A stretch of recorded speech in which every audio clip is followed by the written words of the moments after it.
아버지께서 나를 보내신 것 같이 나도 너희를 보내기 때문에 그것을 근거로 너희에게 뭐가 있을 것이다? 평강이 있을 것이다. 조금은 여러분이 어렵게 느끼실 수도 있을 것이고, 도대체 이게 뭔 말이냐라고 생각이 되실 수도 있어요. 왜냐하면 내가 제자들 너희를 보냈는데 너희가 왜 평강이 있어야 되느냐? 지금 예수님이 제자들을 어디로 보내는 거예요? 뭐 하러 보내는 거예요? 복음을 전하라고. 우리를 말하면 뭘 하려 보내는 거죠? 전도하고 선교하라고 지금 보내고 계시는데 왜 전도하라고 선교하러 나가는데 왜 평강이 있어야 되냐 이거예요. 이거는 말이 될 것 같아요. 예수님이 이렇게 말씀하시면 이해가 돼요. Make sure. 이게 돼요. 내가 너희에게 안식을 주겠다. 이 안식을 근거로 해서 너희는 마음의 평강을 가져라. 평강이 있을지어다. 이 시끄럽고 복잡하고 말도 안 되는 이 세상에서 내가 너희를 보내니 너희는 그 평강이 있을지어다. 이거는 우리가 이해가 돼요. 그런데 여러분이 지금 교회에 이 시간에 나와 앉아 있다고 여러분의 마음이 혹 나는 평강하다, 평안하다 이렇게 생각하실지 모르겠지만 솔직히 여러분 지금 마음속에 얼마나 이 속을 부글부글 끓게 만드는 일들이 많습니까? 여러분 예배를 드리는 지금 이 시간에도 여러분 마음속에는 얼마나 많은 싸움이 있습니까? 설교를 듣다가 조금만 딴 생각하면은 금방 여러분 머릿속에는 뭐 하고 있어요? 천리장성, 만리장성 짓고 있잖아요. 그리고 나중에 예배 끝나고 집에 가다 보면 오늘 내가 예배 시간에 뭘 했지? 이럴 때가 우리가 얼마나 자주 있냐 이거예요. 이건 뭘 뜻하냐면 우리의 마음속에 참 불안하고 복잡한 세상 일들이 많다라는 걸 증명하는 겁니다. 되게 여자분들은 좀 그렇지 않는데 많은 남자분들이요. 사업에 어려움이 있거나 아니면 직장에서의 좀 힘들고 어려운 여러 가지 어려움이 있으면 참 예배에 집중하지 못하고 예배 시간에 깊은 묵상에 빠질 때가 참 많아요.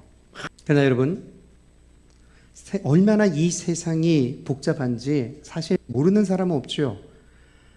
세상을 살아가고 있는 우리라면 누구나 다 인정할 수밖에 없는 사실입니다.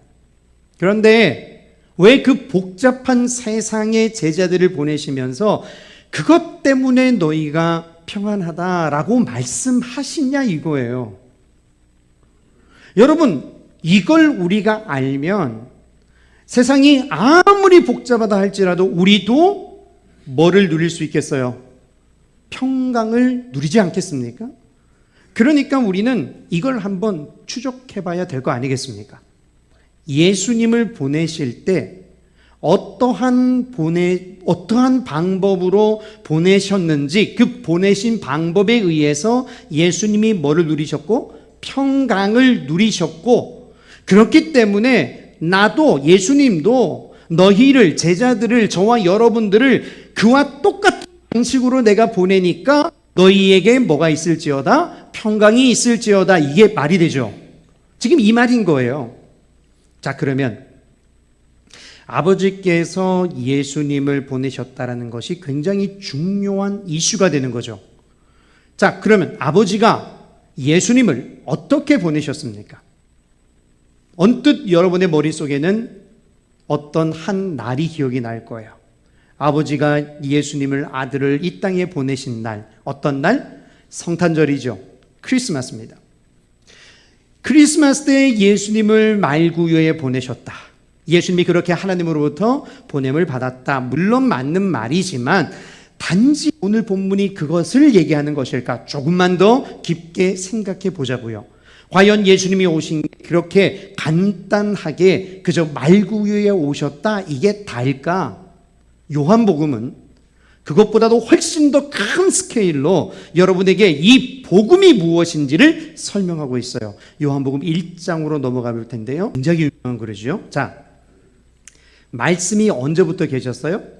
태초에 말씀이 계셨고, 그 말씀이 누구와 함께 계셨고? 하나님과 함께 계셨고, 그 창조 때 말씀이 함께 있었다. 굉장히 중요한 말씀이에요. 그런데 이 말씀에 대한 구절이 여기서 끝나질 않아요. 그 유명한 요한복음 1장 14절에 가면 말씀이 뭐가 돼요? 육신이 되어 우리 가운데 거하심에 뭘 말하느냐? 태초에 있었던 그 말씀, 아버지와 함께 있었던 그 말씀, 하나님이 무엇으로 창조하실 때? 말씀으로 창조하실 때 계셨던 그 말씀이 이제는 이 땅으로 와서 뭐가 되었다? 육신이 되었다라고 얘기하고 있는 거예요. 이게 우리가 흔히 얘기하는 인카네이션, 성육신이라고 얘기하죠. 그러니까 결국 이 말씀은 누구를 의미하는 거예요? 예수 그리스도를 의미하는 것이고, 그렇다면 여기에서 말씀이 육신으로 보냄을 받았다라는 이 말은 과연 왔느냐? 또 우리가 구약에서 이 말씀의 근거를 찾아봐야 되겠죠. 그의 말씀을 어떻게 하사? 보내사. 그의 말씀을 보내사 그것들을 녹이시고 바람을 불게 하신즉 물이 흐르게 하는도다. 시편이니까 약간 시적인 표현입니다. 그러나 여기 참 중요한 말이 나오죠. 말씀을 어떻게 했다고 그래요?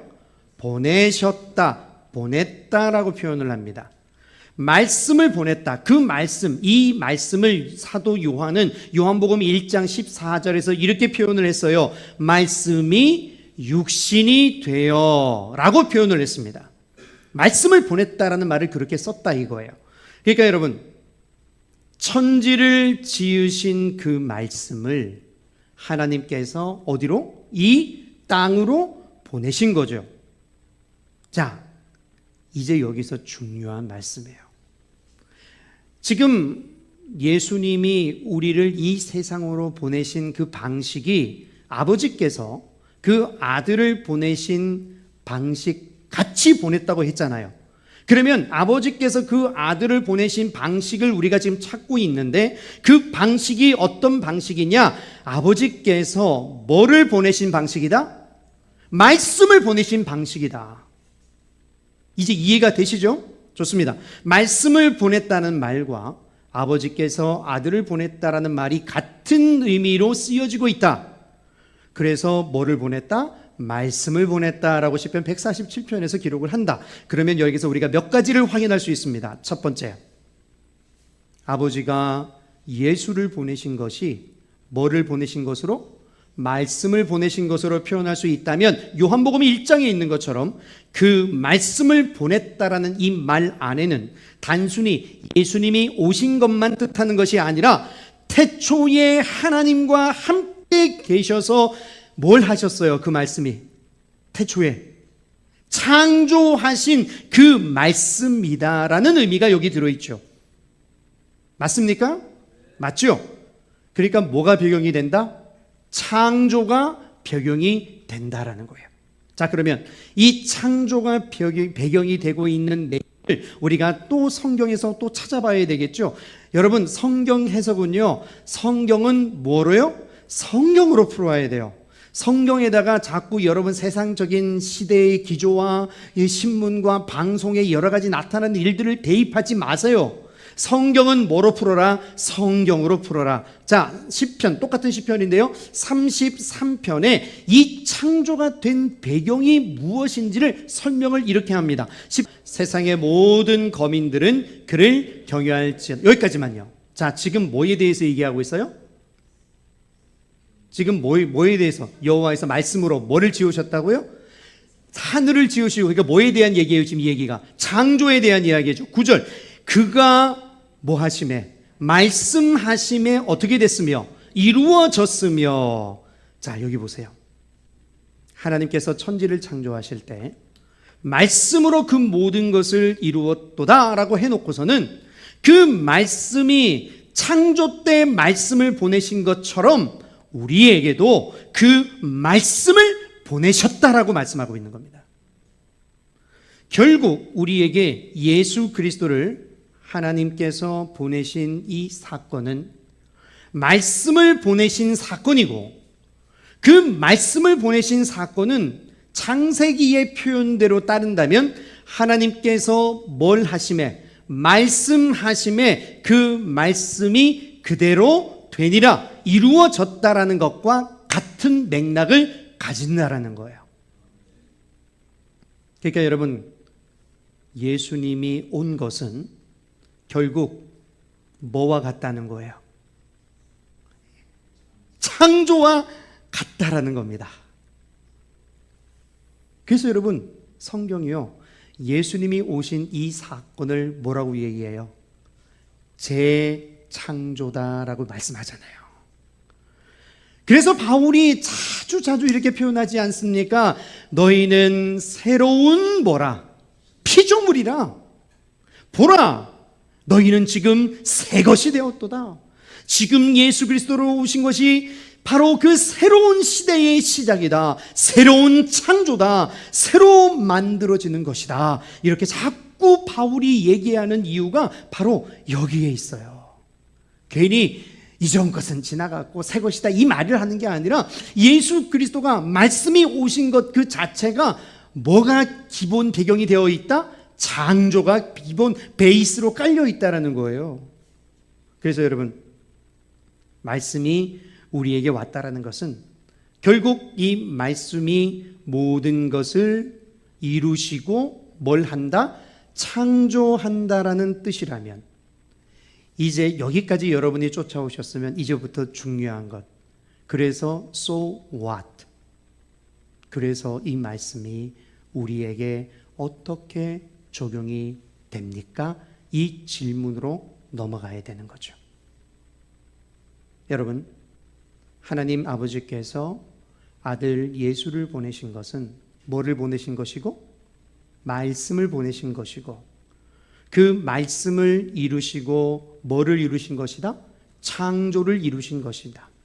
그렇다면 예수님이 지금 하시는 말씀이 그것과 똑같은 방식으로 예수님도 우리를 보내신다라고 말씀을 하시는데, 그러면 예수님도 우리를 무엇으로 보내신다라는 뜻이에요? 말씀으로 보낸다라는 뜻이죠. 그리고 그 말씀으로 보낸 우리가 지금 창조가 뭐로 이루어졌어요? 말씀으로 이루어진 것처럼, 빛이 있으라 말씀이 있었더니 뭐가 있고? 빛이 있었고, 하늘과 땅 그리고 바다가 갈라지는 것처럼, 이 하늘 땅 바다가 셋으로 구분되는 것처럼, 말씀하시면 이루어진 것처럼 우리도 그 하나님의 입에 담긴 말씀과 같이 이 땅에 보내어져서 어떻게 되었습니까? 그 하나님의 말씀대로 이루어지게 된다라는 뜻이라는 거죠. 그래서 바울이 그러한 우리의 존재를 고린도후서 3장 3절에 이렇게 표현을 합니다. 너희는 그리스도의 편지다라고요. 편지가 뭐예요? 글이죠. 그리스도의 글은 뭐예요? 말씀 아닙니까? 너희가 그리스도의 뭐다? 말씀이다 이거예요. 너희는 그리스도의 편지라는 이 말, 여러분이 그리스도를 나타낸다라는 그 뜻만 있는 게 아니에요. 바로 여러분 자신이 그리스도의 말씀처럼 이 땅에 선포된 하나님의 종으로서, 하나님의 글자로서, 하나님의 이름으로서, 하나님의 말씀으로서 지금 저와 여러분이 이 자리에 와 있다라고 말씀하고 있습니다. 그렇다면 이 말씀들은 시건치 아니하시고 변개치 아니하시는 예수 그리스도의 뜻을 따라서 이 땅에서 반드시 새로운 창조를 이루어 내고야 말게 될 것이라는 거죠.